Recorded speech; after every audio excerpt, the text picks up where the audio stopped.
이스라엘 지명들이 막 나오고 무슨 지파에 무슨 성읍이 있고 막 우리 전혀 뭐 생소하고 뭐 우리는 땅 한 평 별로 없는데 뭐 이렇게 막 이야기하니까 뭐 별로 좀 생소합니다. 별로 이렇게 익숙하지도 않고. 그러나 여러분들 이런 지명들이 아주 구체적으로 세상에 잘 기록되어 있었기 때문에 지금 이스라엘이 저 땅을 차지하고 있는 겁니다, 여러분.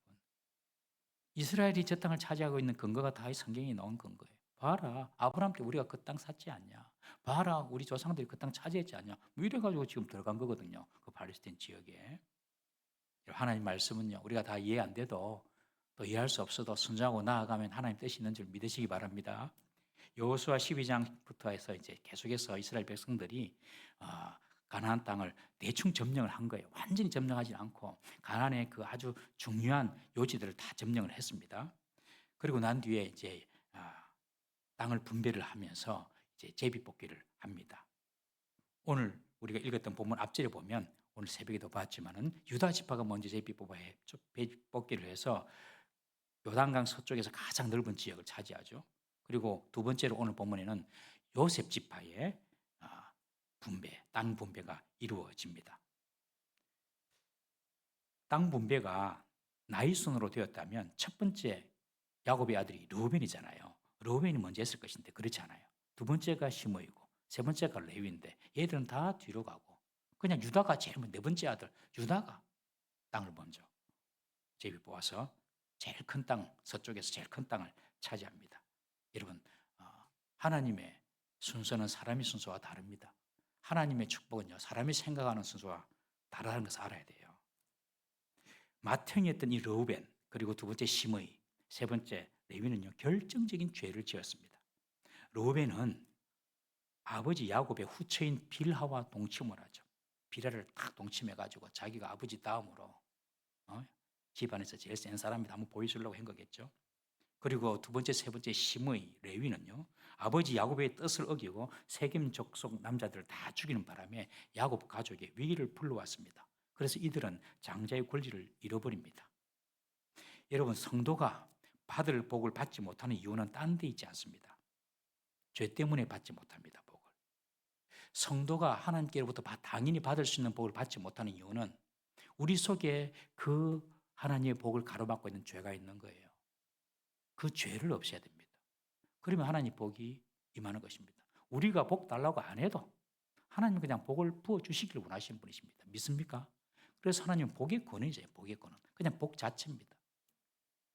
이 첫 번째, 두 번째, 세 번째가 다 죄를 지어가지고 그 장자의 권리가 네 번째 유다에게 넘어간 것입니다.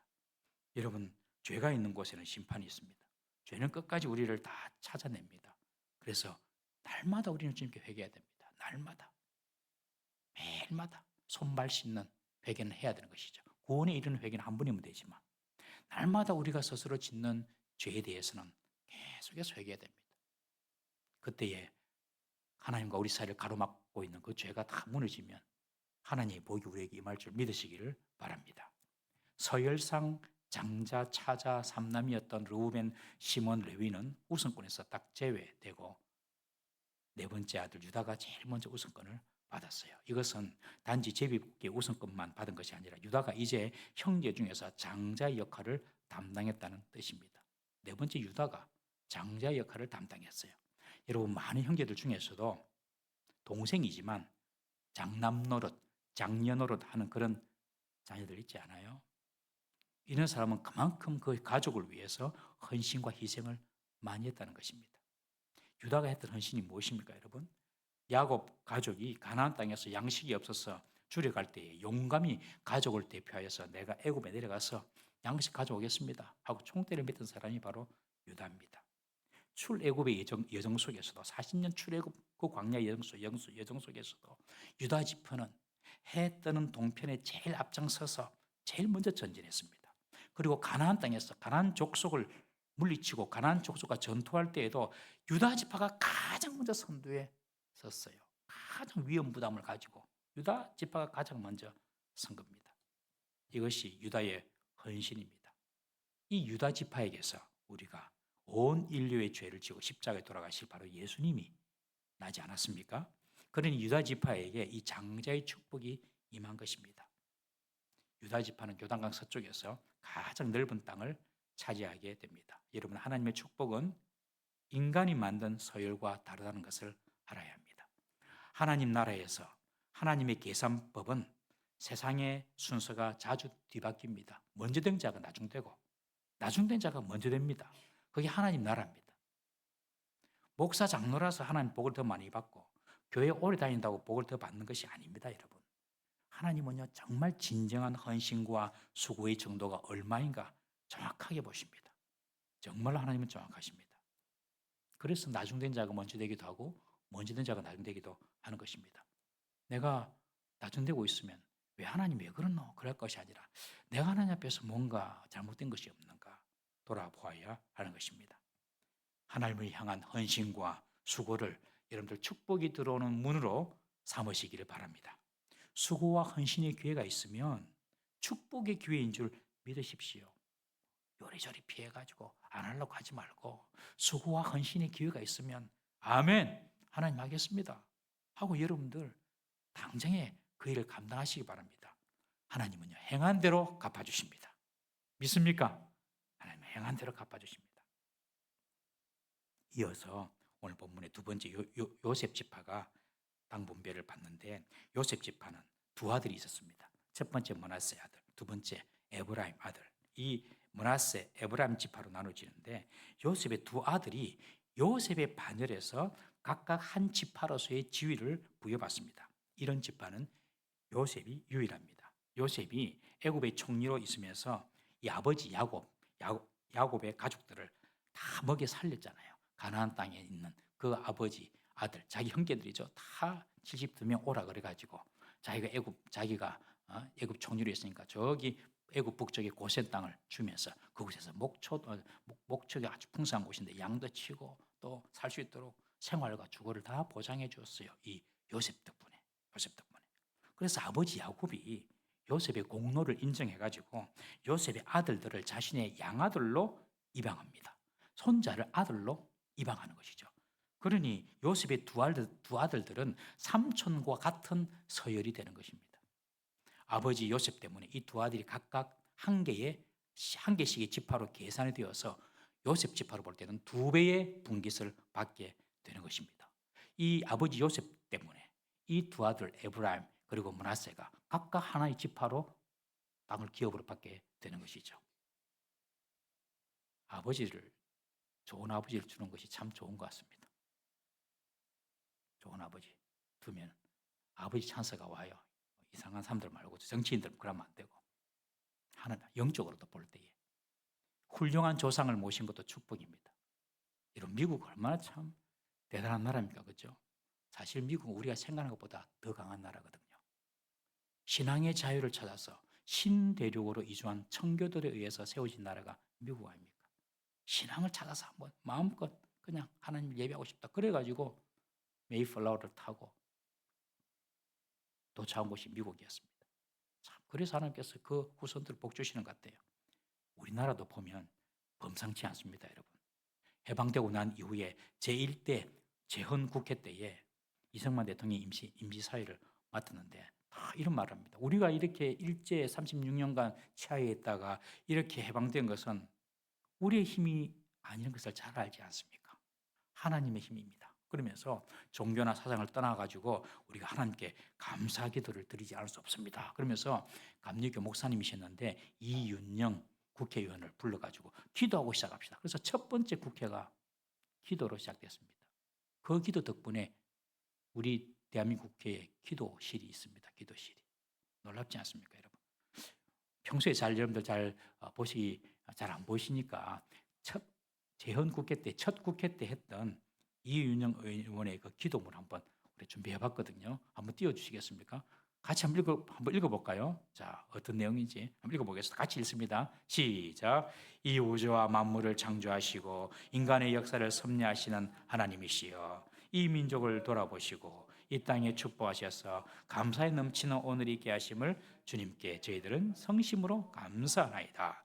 오랜 시일 동안 이 민족의 고통과 호소를 들으시고 정의의 칼을 빼서 일제의 폭력을 굽히시사 세계 만방의 양심을 움직이시고 또 우리 민족의 염원을 들으심으로 이 기쁜 역사적 환희의 날을 이 시간에 우리에게 오게 하심을 하나님의 섭리가 세계 만방에 현시하신 것으로 믿나이다. 하나님이시여, 이로부터 남북이 둘로 갈려진 이 민족의 어려운 고통과 수치를 신원하여 주시고 우리 민족 우리 동포가 손을 같이 잡고 웃으며 노래 부를 날이 우리 앞에 속히 오기를 기도하나이다. 하나님이시여, 원치 아니한 민생에 도타는 길면 길수록 이 땅에 악마의 권세가 확대되나 하나님의 거룩하신 영광은 이 땅에 오지 않을 수 없는 줄 저희들은 생각하나이다. 원하옵건대 우리 조선 독립과 함께 남북 통일을 주시옵고 또한 민생의 복락과 아울러 세계 평화를 허락하여 주시옵소서. 거룩하신 하나님의 뜻에 의지하여 저희들은 성스럽게 택함을 입어가지고 글자 그대로 민족의 대표가 되었습니다. 그러하오나 우리들의 책임이 중차대한 것을 저희들은 느끼고 우리 자신이 진실로 무력한 것을 생각할 때 지와 인과 용과 모든 덕의 근원이 되시는 하나님 앞에 이러한 요소를 저희들이 간구하나이다. 이제 이로부터 국회가 성립되어서 우리 민족의 영혼이 되는 모든 세계 만방이 주시하고 기다리는 우리의 모든 문제가 원만히 해결되며 또한 이로부터 우리의 완전 자주 독립이 이 땅에 오며 자손만대에 빛나고 푸르른 역사를 저희들이 정하는 이 사업을 완수하게 하여 주시옵소서. 하나님이 이 회의를 사회하시는 의장으로부터 모든 우리 어원 일동에게 건강을 주시옵고 또한 여기서 양심의 정의와 유신을 가지고 이 업무를 완수하게 도와주시옵기를 기도하나이다. 역사의 첫걸음을 걷는 오늘의 우리의 환희와 감격에 넘치는 이 민족적 기쁨을 다 하나님께 영광과 감사를 올리나이다. 이 모든 말씀 주 예수 그리스도의 이름을 받들어 기도하나이다. 아멘. 대단하지 않습니까, 여러분? 우리가 이렇게 시작된 나라예요. 여기 보면 이제 통일도 달라고 기도했고요. 우리나라가 세계 민족, 세계 모든 나라에 영향을 끼치는 그런 나라대로 기도했고요. 그 기도대로 지금 다 되고 있어요. 하나 안 남아서 하나. 통일만 남아서 통일. 하나님 때에 이 기도도 응답될 줄로 믿습니다. 이렇게 시작된 나라가 우리 대한민국입니다, 여러분. 우리 성도들은 뭐 눈에 보이는 그 정치적인 시류에 왔다 갔다 할 게 아닙니다. 하나님께서 이 나라를 지키신다, 보호하신다. 다 이 믿음을 가지고 하나님만 바라보고 살아야 될 줄로 믿습니다. 우리 가정도 마찬가지입니다. 나라도 조상 잘 만나고 그러면 좋듯이 우리 가정도요.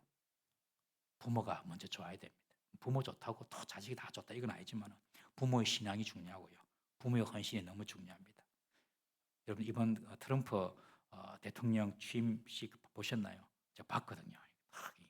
새벽 2시까지 봤어요. 이렇게 다 잠도 안 자고 봤는데 와, 참 감동이 되더라고요. 저는 그 취임식 때 가져온 성경이 4년 전에도 그랬지만 링컨 대통령이 썼던 성경하고 그리고 자기 어머니가 주일학교 졸업할 때에 트럼프에게 준 성경이에요. 그 성경을 가지고 그 성경 앞에서 선서를 하더라고요. 트럼프 대통령 개인의 신앙이나 인격은 우리는 알 수는 없습니다. 만나서 이야기해 본 적도 없고 겉으로 들리는 소리는 별로 안 좋습니다만은 그러나 그 어머니는 좀 다른 분 같습니다. 자식에게 성경책을 선물해 줄 정도로 지금까지 사시면서 자녀에게 성경책을 선물해 준 엄마 손 한번 들어보십시오. 두 분, 세 분, 네 분 훌륭하십니다. 거의 트럼프 엄마 수준입니다. 우리는 참고성 사주죠. 장일에 엄마가 참고성 사주제. 회개할지어다 장일에 엄마는. 정말 그 엄마가 졸업했는데 주일학교를 트럼프에게 성경책을 다 그걸 아직 갖고 있는 거예요. 그거 이제 두 권 갖고 와서 그 전까지는 그렇게 안 했거든요. 그냥 링컨 대통령 쓰던 성경 쪽으로 했는데 트럼프 때는 그렇게 했습니다. 부모의 기도, 부모의 헌신을 보고 자란 아이, 그렇지 못한 아이, 그의 삶의 질이 같을까요, 여러분? 부모가 신앙교육 철저히 시키면 자란 아이와 세상의 기준과 가치관 속에서 그냥 세상 사람들 하는 대로 보고 듣고 행동하는 그 아이의 세계관이 같을 수 있겠습니까, 여러분? 여러분, 그 시작이 저는 가정예배라고 생각합니다. 가정예배. 올해부터 우리 가정예배 시작됐잖아요. 정말 이 가정 예배가 여러분들 가정의 가풍이 되고 여러분들 가정의 전통이 될 수 있기를 축복합니다. 야, 우리 부모님 어릴 때, 내 어릴 때 그때 같이 가정 주일마다 예배 드렸어. 그렇게 말할 수 있는 그런 자녀들이 되었으면 참 좋겠습니다. 그러면 그 가정이 가풍이 이제 가정 예배가 되는 거예요, 여러분. 아버지 요셉 덕분에 두 아들 므낫세와 에브라임은 두 지파 몫을 가집니다. 하나씩 하나씩. 여러분, 우리가 좋은 부모 되려고 많이 애를 쓰고 노력합니다만은 좋은 부모보다도 신앙의 훌륭한 부모 먼저 되십시다. 신앙의 훌륭한 부모. 좋은 부모 그 자체가 아니라 신앙적으로 훌륭한 부모. 부모가 세상의 문제 때문에 주눅 들고 부모가 세상에 타협하면서 사는 그런 부모 말고, 그런 나약한 부모 말고 정말로 말씀과 믿음의 법으로 세상을 이겨내는 것을 자녀들에게 보여주는 그런 부모 될 수 있기를 주님의 이름으로 축복합니다. 부모도 이렇게 이런 역할들을 해야 하지만 사실 동시에 자식도 해야 할 책임이 있습니다, 여러분. 부모의 헌신과 부모의 수고로 믿음의 유산을 이어받았다면 그 자식들은 그 믿음을 잘 간수하고 간직하고 또한 발전시켜 나가야 될 책임이 있는 것입니다. 오늘 10절에 보면 요셉의 아들 에브라임 지파는 그 책임에서 실패하고 맙니다. 가난한 사람을 쫓아내지 못한 거예요. 아니, 가난한 사람 쫓아내지 않은 거예요. 유다 지파 족속에는 여부서 족속을 쫓아내지 못했다, 그런 표현이 나오는데 오늘 이 에브라임 지파 사람들, 이 에브라임 사람들은 가난한 사람을 쫓아내지 못한 것이 아니라 쫓아내지 않았다는 거예요. 이것이 심각합니다. 에브라임 지파가 게셀에 거주하는 가난한 족속들을 쫓아내지 않은 거예요. 못한 것이 아니라. 쫓아내지 않은 것은 하나님께서 가나안 족속을 철저히 멸절하라고 하신 그 명령을 명백히 위반하는 것입니다. 과거 이 게셀 왕 호람이 여호수아가 가나안 남부 지역을 정복할 당시 라기스 왕을 원조하기 위해서 멀리서 원병을 지원했던 족속이 바로 이 게셀 왕 호람입니다.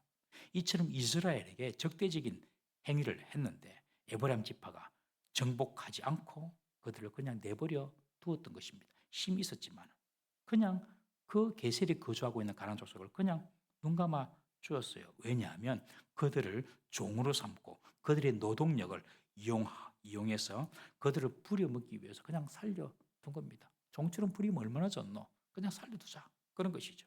그리고 그들로부터 공물까지 받았습니다. 세금처럼. 에브라임 지파는 그들을 쫓아낼 충분한 힘이 있었음에도 불구하고 당장의 이익을 위해 그냥 방치해 두면서 이용한 것입니다. 에브라임 지파는 다른 지파에 비해서 비옥한 땅을 기업으로 받았습니다. 가나안의 중앙 지역을 딱 차지했습니다. 형인 므낫세보다도 요셉 지파에서 장자의 몫을 이 에브라임 지파가 받아요. 원래 에브라임은 둘째지만은 형보다 더 앞선 장자의 역할을 이 에브라임이 받습니다. 이스라엘이 남북으로 나누어졌을 때에 북이스라엘의 대표 지파가 바로 이 에브라임 지파입니다. 그러나 이 에브라임에게 주신 하나님의 그 큰 복에도 불구하고 이 에브라임 지파는 더 욕심을 낸 거예요. 더 욕심. 그래서 자신의 이익을 위해서 하나님의 명령을 어기고 가나안 족속을 살려두고 그것을 종으로 부리면서 자신의 부를 축적하려고 한 것입니다. 이런 태도가 결국 에브라임이 하나님을 떠나게 되는 계기가 된 것이고 북이스라엘이 결국 아수르에 멸망하게 됩니다. 여러분, 성도는 세상 것에 대해서 하나님이 허락하신 것 이상으로 너무 얻으려고 생각을 해서는 안 됩니다. 돈을 사랑함이 일만하게 뿌리라고 하지 않습니까, 여러분? 내가 한번 크게 한번 한탕을 해야 되겠다. 이런 생각은 잘못된 생각입니다. 성도는 내가 한번 크게 한탕을 해야지 이런 생각이 아니라 내가 어떻게 하면 주님을 위해 살까? 어떻게 하면 내가 하나님 뜻을 이룰까? 어떻게 하면 내가 하나님 기쁨을 위해서 살까? 이것을 먼저 생각해야 될 줄로 믿습니다. 돈과 세상의 권세보다도 하나님을 사랑하는 마음과 경건을 더 사랑해야 됩니다. 여러분, 자족하고 감사하는 마음이 있으면 경건에 유익합니다. 그래서 성도는요, 먼저 주어진 것에 대해서 자족하고 감사하는 마음을 가져야 될 줄로 믿습니다. 세상에 대한 야망이나 욕심 가지고 살면요, 신앙생활은 뒷전됩니다, 여러분. 신앙생활은 뒷전이에요. 세상 것을 먼저 취하려고 하면. 결국 남는 것은 없어요. 성도는 하나님 법대로 안 살고 세상 방식대로 살다가 세상 법대로 따라 살다가는요 남는 것이 없어요. 뭔가 얻어도 다른 뭔가를 잃는 인생이 되는 것입니다. 여러분, 물고기가 물을 떠나서 살 수 없듯이 성도는 절대로 하나님을, 신앙을 떠나서는 살 수가 없다. 이 사실을 꼭 믿으시기를 바랍니다. 이번 트럼프 취임식 때에 빌리 그레이엄 목사님의 아들 프랭클린 그레이엄 목사님이 나오셔서 정말로 이런 말 하셨어요. 정말 도전이 됐어요. 미국이 하나님을 등지면 강해질 수가 없습니다. 미국이 하나님을 등지면 미국은 강해질 수가 없습니다. 그러더라고요. 여러분, 미국만 그렇습니까? 우리 대한민국이 또 그렇고 우리 개인도 그렇고 하나님을 등져가지고는 절대로 좋은 일을 볼 수가 없어요. 절대로 강해질 수가 없어요. 하나님 없이 뭔가 해보겠다. 하나님보다 다른 것을 더 한번 가져보겠다. 절대로 그것은 무위로 돌아가게 될 것입니다. 에브라임 지파는 하나님이 주신 것을 충분히 감사하고 충분히 누리기보다도 더 과욕을 부려가지고 하나님 명령에 순종하지 않고 가나안 거민을 쫓아내지 않고 그들의 종으로 노역군으로 노역을 시키면서 살았던 것입니다. 여러분, 하나님께서 우리에게 허락하신 것에 대해서 감사하고 하나님이 허락하지 않으신 것에 대해서는 욕심을 부리지 않기를 주의 이름으로 축복합니다. 에브라임 지파의 땅 분배가 끝났습니다. 이제 요셉의 아들, 원래 장자였지만 두 번째로 므낫세 지파의 땅 분배가 이어집니다. 므낫세 지파 중에서 므낫세 반 지파는 요단강 동편의 땅을 받았습니다. 이제 남은 므낫세 반 지파는 요단강 서편 땅의 분배가 이어집니다. 요단 서편의 므낫세 반 지파는요, 오늘 본문에 보면 6개의 가문으로 구성이 되었습니다. 아비에셀의 자손, 헬렉의 자손, 아스리엘의 자손, 세겜의 자손, 헤벨의 자손, 스미다의 자손, 이렇게 6개의 가문으로 되는데 이 가문 중에서 헤벨의 가문에 좀 문제가 생겼습니다. 헤벨의 아들 슬로보앗이 아들을 낳지 못해서 대가 끊긴 그런 상황이었습니다. 요셉으로부터 요셉, 그 다음에 므낫세, 그 다음에 마길, 그 다음에 길앗, 그 다음에 헤벨, 그 다음에 슬로보앗까지는 왔는데 슬로보앗이 왔을 때에 아들이 없는 거예요. 딸만 5이 있었습니다. 그러니 율법에 의하면 남자에게 기업을, 땅을 물려주는데 딸만 있으니까 이 집에는 기업 물을 사람이 없는 것이죠. 그런데 여기 보면 그 슬로보앗의 딸 5명 이름이 쭉 기록되어 있습니다. 말라, 노아, 호글라, 밀가, 디르사, 다 여자들 이름을 딱 성경에 박아놨어요. 여러분들, 이 말은 이 여인들이 보통 여인이 아니라는 것입니다. 여러분, 남자들만 땅을 분배받는 그 시대에 관습과 관례를 따르면 여자들은 받을 수 없는 그 시대에, 땅을 받을 수 없는 그 시대에 슬로보앗은 이제 므낫세 지파 중에서 대가 끊길 뿐만 아니라 기업도 받지 못하는 그런 형편이 된 것입니다. 그때 이 슬로보앗 딸들이 어떻게 합니까, 여러분? 가만히 안 있습니다. 가만히 안 있어요.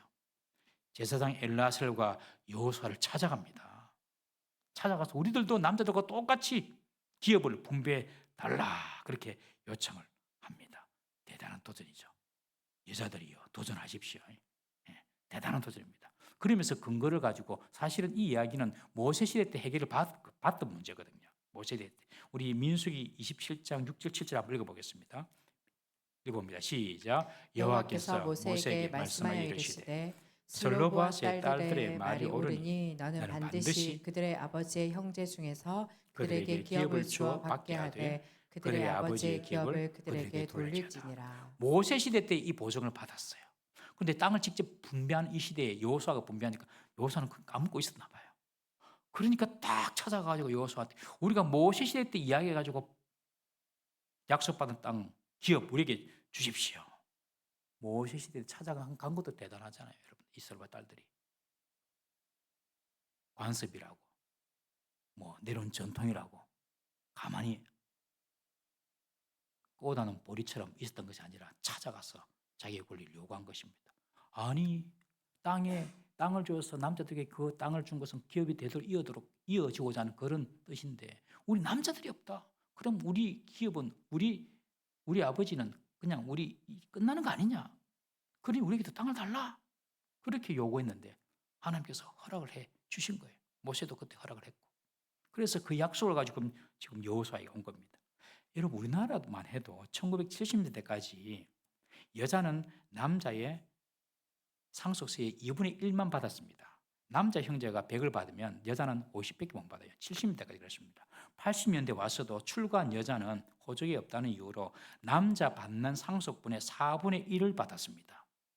1990년대 와서야 호주제가 폐지되고 아들, 딸 구분 없이 동일하게 상속을 받게 된 것입니다. 우리나라도 1990년 돼야지. 그런데 3,500년 전부터 이 슬로바시 딸들은 기업을 달라고 투정을 한 거죠. 도전을 한 것이죠. 그리고 모세로부터 약속을 받고 지금 여호수아 때 가서 땅을 달라고 이야기한 것입니다. 여러분이 여성들이 도전하고 여성들이 쟁취하는 그런 역사 일어나기를 바랍니다. 남자가 좀 삐리하면요, 여러분들이 하세요. 우리가 남자들 좀 삐리하다 싶으면 우리가 하자 해가지고 여자들이 하세요. 남자들은 더 정신 차리고 더 열심히 잘해야 되고. 여호수아는 슬로보아스의 딸들에게 므낫세 지파에 속한 남자들과 똑같이 땅을 분배하기로 합니다. 그런데 조건이 하나 있어요. 그 조건은 뭐냐면 므낫세 지파 사람과 결혼해야 된다. 그것이 조건이었습니다. 므낫세 지파 사람과 결혼 안 하고 만약에 다른 지파 사람과 결혼하면 그 땅을 너희들에게 준 땅을 다른 지파한테 갈 거 아니야. 그러니 므낫세 사람과만 결혼해야지 그 기업, 그 땅이 계속 므낫세 지파 속에 이렇게 있으니까 보존이 된다. 그러니 너희 딸 5명은 다른 지파 사람들과 결혼하지 말고 므낫세 사람 지파하고만 결혼해라. 이것이 조건이었습니다. 그런데 슬로보아스의 딸들은 그런 결혼에 대한 제한이 있었지만 가문의 기업을 지키기 위해서 그것을 수용을 합니다. 정말 멋진 여인이죠. 도전을 하고 정치한 것도 귀하지만 자신의 기업을 얻기 위해서 자신들이 지불해야 될 대가를 지불합니다. 여러분, 선하고 좋은 결과를 얻기 위해서는 희생과 헌신의 대가를 반드시 지불해야 됩니다. 우리가 하나님의 나라의 영광과 승리를 구한다면 우리도 이 땅에서 지불해야 될 대가가 있는 것입니다. 대가를 지불하지 않고 얻어내려고 하는 것은 악하고 게으른 도둑놈 신법입니다, 여러분. No pain, no gain. No cross, no crown. 수고 없이면 얻는 것이 없고요. 십자가 없이는 영광이 없다는 것입니다, 여러분. 믿습니까? 뭔가를 좋은 결과를 만들려면 반드시 노력을 하고 수고를 하고 헌신하고 수고해야 하는 것입니다. 오늘 요셉 지파의 땅 분배를 통해서 하나님께서 우리에게 주신 교훈을 살펴보았습니다. 4번째 아들 유다가 그의 헌신과 수고로 장자의 직분을 얻고 11번째 아들 요셉이 그의 일생을 가족을 위해서 섬긴 공로로 2개의 지파의 몫을 얻고 그중 슬로보아스의 딸들도 자신의 결혼의 조건의 제약을 받으면서 기업을 얻는 것을 보았습니다. 이것을 통해서 우리는 구원은 하나님의 일방적인 은혜로 이루어지지만 하나님의 축복은 침노하고 도전하고 노력하고 헌신하고 수고하는 자에게 그리고 대가를 지불하는 자에게 주어지는 하나님의 축복임을 우리가 알 수가 있습니다. 올해 2025년도 우리가 막연히 잘 되기만을 바라는 해가 아니라 내가 주님을 위해서 대가를 지불하는 해가 될 수 있기를 주의 이름으로 축복합니다. 우리는 아무것도 안 하고 뭔가 하나님께 받으려고만 그러지 말고 이미 우리 구원 받았잖아요. 구원은 그냥 공짜로 다 믿음으로만 주셨잖아요. 그러나 이후 따라오는 그 축복은요. 하나님의 마음에 감동을 주는 그런 헌신, 그런 수고, 대가를 지불하고자 하는 그런 마음, 헌신이 필요하고 또 뭐 어떤 노력이 필요하고 수고가 필요할 때에 아멘 하고 그 자리에 들어가서 그 헌신과 수고의 짐을 질 수 있는 그런 대가를 지불할 수 있는 그런 성도들, 그런 사람들에게 하나님께서 2025년도 놀라운 보상으로 복을 주실 줄로 믿습니다. 올해 25년도 그렇게 한번 출발하는 저와 되시기를 주의 이름으로 축복합니다. 다 같이 한번 기도하겠습니다. 우리 이 시간에 주님